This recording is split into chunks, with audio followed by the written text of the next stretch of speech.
एक छोटा सा गरीब घर, टूटी छत, पुरानी दीवारें, कोने में बैठी मुनिया अपनी बीमार माँ की गोद में सिर रखे सुबक रही है। माँ बुखार से तप रही है। माँ, तुम ठीक हो जाओगी ना? देखो, हमारे पास खाने को भी कुछ नहीं बचा। बेटी, भगवान सब ठीक करेगा, तू चिंता ना कर। लेकिन अब मैं काम पर नहीं जा सकती। मुनिया की आंखों में आंसू आ जाते हैं और सोचती है, फिर अचानक उठती है। मैं कुछ करूँगी माँ, मैं लकड़ियाँ काट कर बेच दूंगी, उससे कुछ तो पैसे आएंगे। अगले दृश्य में मुनिया जंगल में लकड़ियाँ बटोर रही होती है।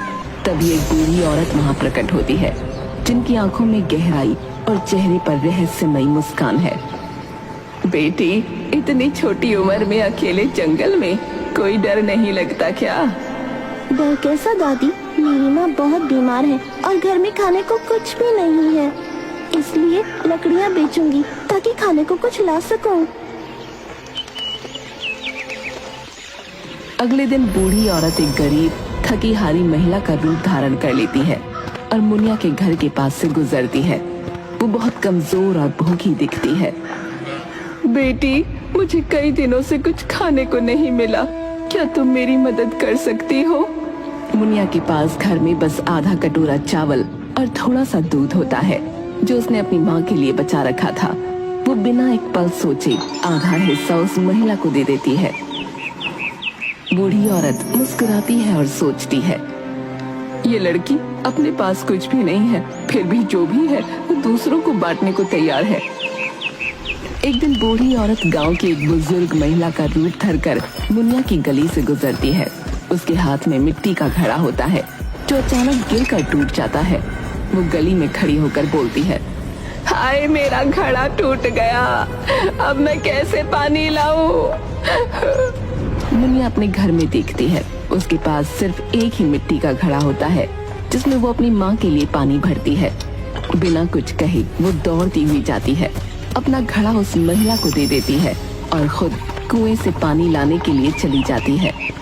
बूढ़ी औरत दूर से देखती है और मन ही मन सोचती है, ये लड़की सच में बहुत नेक दिल है, बिना कुछ सोचे समझे अपना सब कुछ देने को तैयार है। अगले दिन बूढ़ी औरत एक राहगीर के रूप में गांव के रास्ते पर जाती है और एक सोने की अंगूठी जमीन पर गिरा देती है। मुनिया लकड़ियां बटोरते हुए रास्ते में उस अंगूठी को देखती है। वो उसे उठाती है और इधर उधर देखती है कि किसकी हो सकती है। कुछ बच्चे उसे देखकर कहते हैं, अरे वाह मुनिया, तू इसे रख ले, तेरा भी तो कोई नहीं। लेकिन मुनिया सिर हिलाकर कहती है, ये मेरी नहीं है, मैं इसे नहीं रख सकती, जिसकी भी है उसे लौटानी चाहिए। वो पास के मंदिर में जाकर पुजारी को अंगूठी दे देती है ताकि असली मालिक आकर उसे ले जाए। बूढ़ी औरत बहुत खुश हो जाती है और सोचती है, ये लड़की बिना किसी स्वार्थ के सच्चाई का रास्ता चुनती है। अब बूढ़ी औरत अपने असली रूप में प्रकट होती है और मुनिया से कहती है, बेटी, तूने अपनी सच्चाई, दया और ईमानदारी साबित की है। वो अपनी झोली से एक छोटा सा तांबे का कुकर निकालती है। ये तेरा उपहार है, ये कोई साधारण कुकर नहीं, जादुई कुकर है। तो ये अपने आप स्वादिष्ट भोजन बना देगा, लेकिन याद रखना, इसे कभी लालच में इस्तेमाल मत करना। जब भी भूख लगे बस कहना, हे जादुई कुकर, मुझे अच्छा अच्छा खाना दे, और ये तुझे हर तरह का स्वादिष्ट खाना देगा। लेकिन याद रखना, लालच मत करना। और जब तुम्हें इसे रोकना हो तो कहना, हे जादुई कुकर, जल्दी से रुक जाओ, थोड़ा मुस्कुराओ। तुम जो भी चाहती हो वो इसको बता देना। तुम जो चाहोगी ये करेगा, पर कभी किसी का बुरा मत करना। और मुनिया के कान में एक मंत्र बताकर चली गई। ऐसा कहकर वो बुढ़िया वहाँ से गायब हो गई। मुनिया ने पहले लकड़ियाँ काटी, जितनी लकड़ियाँ वो ला सकती थी, उतनी लकड़ियों को अपने सर पर रखकर हाथ में जादुई कुकर पकड़कर वो घर आ गई। घर आते ही मुनिया खुशी खुशी अपनी माँ के पास गई और बोली, माँ देखो, मैं तुम्हारे लिए क्या लाई हूँ, बोलो ना, तुम क्या खाना चाहती हो? माँ को बड़ी हंसी आई और वो सोचने लगी, आज मुनिया को क्या हो गया है। फिर भी मुनिया का मन रखने के लिए वो बोली, मुझे तो खीर खाने का मन है। क्या तुम मेरे लिए खीर बना दोगी मेरी मुनिया? मुनिया ने तुरंत जादुई कुकर से कहा। हे जादुई कुकर, मुझे अच्छी खीर बना कर दो ना। जादुई कुकर तुरंत ही स्वादिष्ट खीर से भर गया। मुनिया की माँ बड़ी ही आश्चर्यचकित हो गई और उसने भरपेट सालों बाद खीर खाई। जब उन दोनों का पेट भर गया तो मुनिया ने कहा, हे जादुई कुकर, जल्दी से रुक जाओ ना, थोड़ा मुस्कुराओ ना। ये कहते ही कुकर में खीर बनना बंद हो गई। इस तरह अब जब भी उन्हें भूख लगती वो तरह तरह के पकवान कुकर से मांगकर खाया करते। धीरे धीरे पेट भरकर खाना खाने के कारण वो काफी सेहतमंद हो गए और बहुत खुश रहने लगे। एक दिन की बात है, मुनिया अपनी सहेली के घर खेलने गई हुई थी। अचानक मुनिया की माँ को भूख लगी। उसने सोचा कि वो जादुई कुकर से गर्मा गर्म कढ़ी मांग लेती है। उसने बोला, हे जादुई कुकर, मुझे अच्छी कढ़ी बना कर दो ना। कहने की देर थी, जादुई कुकर कढ़ी से भर गया और मुनिया की माँ ने पेट भर कढ़ी खाई। किंतु मुनिया की माँ ये भूल गई थी कि कुकर को कढ़ी बनाने से रोकने के लिए उसे क्या कहना होगा। वो तरह तरह के शब्द बोलने लगी, लेकिन कुकर नहीं रुका। धीरे धीरे कुकर में से कढ़ी निकलकर बाहर गिरने लगी। पूरा घर कढ़ी से भर गया, लेकिन कुकर नहीं रुका। अब कढ़ी घर से निकलकर पड़ोसियों के घर में भरने लगी। उसके बाद सड़क, सड़क के बाद गांव, जहां देखो कढ़ी ही कढ़ी। कढ़ी बढ़ते बढ़ते वहां भी पहुंच गई जहां मुनिया खेल रही थी। चारों तरफ कढ़ी देखकर मुनिया को सब कुछ समझ में आ गया और वो भागती हुई अपने घर आई। उसने देखा कि कुकर से लगातार कढ़ी निकल रही है और उसकी माँ परेशान बैठी हुई है। हे जादुई कुकर, रुक जाओ ना, थोड़ा मुस्कुराओ ना। ये कहते ही कुकर में कढ़ी बनना बंद हो गई। गांव के लोग बहुत दिनों तक चारों तरफ फैली हुई स्वादिष्ट कढ़ी को खाते रहे और मुनिया से इस कढ़ी का राज पूछने लगे। मुनिया ने जादुई कुकर के बारे में सबको बता दिया। अब उस गांव में कोई भूखा नहीं रहता। जिसके घर भी खाना न होता वो मुनिया के घर आ जाता और मुनिया जादुई कुकर से उसे पेट भर खाना खिलाती। हे भगवान, ये तो सच में जादू है। मुनिया और उसकी माँ खुशी खुशी खाना खाते हैं। अगले कुछ दिनों तक वो इस कुकर की मदद से अच्छे से रहने लगते हैं। लेकिन तभी पड़ोस में रहने वाली लालची सुखिया को इस रहस्य की भनक लग जाती है। अगले दिन जब मुनिया घर पर नहीं होती, सुखिया उसकी माँ से बातें करने जाती है और चालाकी से पूछती है, अरे बहन, कैसे इतने अच्छे दिन आ गए? पहले तो तुम्हारे घर में खाना भी नहीं होता था। भगवान का आशीर्वाद है बहन। जब से मुनिया को एक जादुई कुकर मिला है, बस उससे कहना पड़ता है और खाना हाजिर। सुखिया के चेहरे पर लालच भरी मुस्कान आ जाती है। अच्छा, ऐसा क्या? चलो जरा मैं भी देखूं। सुखिया बहाने से कुकर उठा लेती है और घर जाकर उसे आजमाने लगती है। हे जादुई कुकर, मुझे अच्छा अच्छा खाना दो। कुकर में तुरंत स्वादिष्ट खाना प्रकट हो जाता है। बुढ़िया लालच में आकर कुकर को बार बार इस्तेमाल करने लगती है। लेकिन अचानक, हे जादुई कुकर, और खाना दो, और खाना दो और खाना दो। कुकर अचानक उबलने लगता है और खाना लगातार निकलता रहता है। घर में फैलने लगता है। पूरा घर खाने से भर जाता है। बुढ़िया और उसका बेटा खाने के नीचे दबने लगते हैं। अरे बचाओ, अरे कोई इस कुकर को रोको। तभी मुनिया वहाँ पहुँचती है और स्थिति समझ जाती है। वो तुरंत कहती है, हे जादुई कुकर, जल्दी से रुक जाओ, थोड़ा मुस्कुराओ। कुकर तुरंत शांत हो जाता है। सुखिया सहमी हुई मुनिया को देखती है। बेटी, मुझे माफ कर दे, मैंने लालच कर लिया। अब समझ गई कि मेहनत और ईमानदारी ही असली जादू है। मुनिया मुस्कुराती है और कुकर वापस अपने घर ले जाती है। उसकी माँ अब पूरी तरह ठीक हो चुकी होती है। एक दिन मुनिया एक मंदिर के आगे से गुजरती है तो उसे पता चलता है कि गांव के किसान के घर में शादी है, पर डाकुओं ने पूरा दहेज लूट लिया। अरे चाचा, क्यों रो रहे हो? अरे काका, आप इतने उदास क्यों दिख रहे हो? बेटी, मेरी इकलौती बेटी का विवाह है, लेकिन मेरे पास कितने लोगों को खिलाने के लिए अन्न नहीं है। पूरी बिरादरी को न्योता दिया है, लेकिन खाना कैसे बनेगा, यही सोच सोच कर मैं व्याकुल हो रहा हूँ।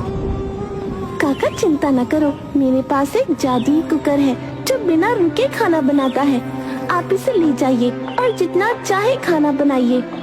मुनिया किसान को जादुई कुकर दे देती है। किसान खुशी खुशी घर लौटता है। अरे वाह, ये तो सच में जादुई कुकर है। बिना मेहनत, बिना परिश्रम के इतना स्वादिष्ट खाना बन गया इससे। शादी के दिन पूरी बिरादरी को शाही भोज कराया जाता है। सभी अतिथि दावत का आनंद लेते हैं। अरे रामलाल भाई, वाह वाह, क्या शानदार दावत दी है आपने। हाँ, राजा महाराजाओं जैसी तैयारी की है। हाँ हाँ हाँ भाई, अब तो मैं अमीरों जैसा जीवन जी सकता हूँ। शादी के बाद मुनिया किसान से कुकर वापस मांगने आती है। काका अब शादी हो गई, कृपया मेरा जादुई कुकर लौटा दीजिए। रामलाल का लालच बढ़ जाता है। अरे बेटी, ये तो अब मेरे परिवार का हिस्सा बन गया है, मैं इसे नहीं लौटाऊंगा। काका ये कुकर अगर गलत हाथों में चला गया तो बड़ी अनहोनी हो सकती है, इसे लौटाना जरूरी है। देखो लड़की, मैंने कहा ना मैं अब इसे नहीं लौटाऊंगा। हाँ, अब ये कुकर मेरा है, अब तुम जाओ यहाँ से। मुनिया अपनी जादुई शक्तियों से कुकर को जगाने का मंत्र पढ़ती है। ओ जादुई कुकर, अब अपना असली रूप दिखाओ। अचानक कुकर हिलने लगता है और किसान के घर में हर तरफ उबलता हुआ खाना फैलने लगता है। अरे बाप रे, ये क्या हो रहा है? सब कुछ बह रहा है। अरे अरे, मेरा घर तो बर्बाद हो जाएगा। रामलाल, लालच अच्छा नहीं होता भाई, जल्दी से कुकर लौटा दो वरना पूरा गांव डूब जाएगा, बता रहे हैं। हाँ, रामलाल कांपते हुए कुकर उठाकर मुनिया को लौटाता है। बेटी, मुझे क्षमा कर दो, मुझसे लालच में गलती हो गई। याद रखना काका, जो ज्यादा चाहता है वो सब कुछ खो बैठता है। मुनिया कुकर लेकर चली जाती है और किसान अपनी गलती पर पछताता रहता है। रामलाल का लालच खत्म हुआ, लेकिन उसकी शाही दावत की चर्चा पूरे गांव में फैल गई। जब ये खबर गांव के लालची जमींदार रघुपति सिंह को मिली तो उसकी आंखों में लालच चमक उठा। अगर मेरे पास वो जादुई कुकर आ जाए तो मैं राजा से भी बड़ा बन जाऊंगा, कोई भी इसे मुझसे छीन नहीं पाएगा। फिर हमें चालाकी से वो कुकर हथियाना होगा। मालिक, लेकिन वो लड़की बहुत होशियार है, यूं ही कुकर नहीं देगी, बता रहा हूँ। बेवकूफ, मैं ताकत से नहीं बल्कि चालाकी से इसे हथियाऊंगा। मुनिया अपने घर के बाहर बैठी कुकर को साफ कर रही होती है। तभी जमींदार वहां आता है। अरे बिटिया मुनिया, कैसी हो? मैंने सुना है कि तुम बहुत ही अच्छी और दयालु लड़की हो। कहिए जमींदार जी, आज अचानक मेरे घर कैसे आना हुआ? बिटिया, मेरी बूढ़ी माँ बहुत बीमार है। डॉक्टर ने कहा है कि अगर उन्हें स्वादिष्ट खाना ना मिला तो उनका बचना मुश्किल है। बस 2 दिन के लिए मुझे ये कुकर दे दे, माँ की जान बच जाएगी। अगर सच में उनकी माँ बीमार है तो मैं जरूर मदद करूंगी, लेकिन कहीं चाल तो नहीं? ठीक है जमींदार जी, लेकिन याद रहे कुकर का गलत इस्तेमाल मत करना। अब ये कुकर मेरा हुआ, मैं अब इसे कभी वापस नहीं करूंगा। जमींदार जादुई कुकर लेकर खुशी खुशी हवेली लौटता है और तुरंत अपने नौकरों को आदेश देता है। अब मैं गांव का सबसे अमीर व्यक्ति बनूंगा। जल्दी से इसका जादू देखो। जमींदार मंत्र बोलता है और कुकर से अनगिनत पकवान निकलने लगते हैं। वाह, वही सच में जादू है। अब मैं इसे कभी वापस नहीं करूंगा।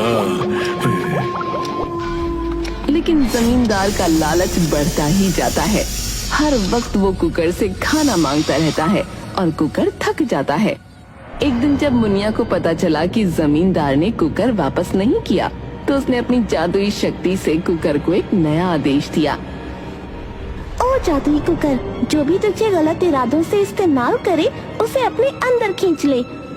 अचानक जमींदार खाना निकालने के लिए कुकर के पास जाता है और जैसे ही वो उसमें झांकता है, कुकर में से एक तेज रोशनी निकलती है और जमींदार को अपने अंदर खींच लेती है। अरे ये क्या हो रहा है? अरे बचाओ, अरे बचाओ। कुकर के अंदर से केवल उसकी आवाज सुनाई देती है, लेकिन बाहर कोई नहीं देख सकता कि वो कहाँ गया। मालिक आप अंदर चले गए। अरे अब क्या करें? जमींदार जादुई कुकर के अंदर खिंच जाता है। जब वो अपनी आंखें खोलता है तो खुद को एक अजीब सी जगह पर पाता है। चारों तरफ रंग बिरंगे विशाल पकवान ही पकवान हैं। पहाड़ों की जगह समोसे, नदियों में बहता मलाईदार रबड़ी, पेड़ों की जगह जलेबी के टेढ़े मेढ़े टहनियाँ और आसमान में उड़ती कचौड़ी के गुब्बारे। अरे मैं ये कहाँ आ गया? ये कौन सी जगह है? उसी समय उसके पास एक बड़ा सा आलू का पराठा चलता हुआ आता है और बोलता है, स्वागत है पकवानों के देश में। अब तुम यहाँ हमेशा के लिए रहोगे। नहीं, मुझे बाहर जाना है। मैं यहाँ नहीं रह सकता। तभी एक रसगुल्ला दौड़ कर आता है और उसकी नाक के पास उछलने लगता है। अरे अभी कहाँ जाना है? पहले हमारे साथ जलेबी झूले पर झूलो, फिर दही बड़े की बर्फीली नदी में नहाओ।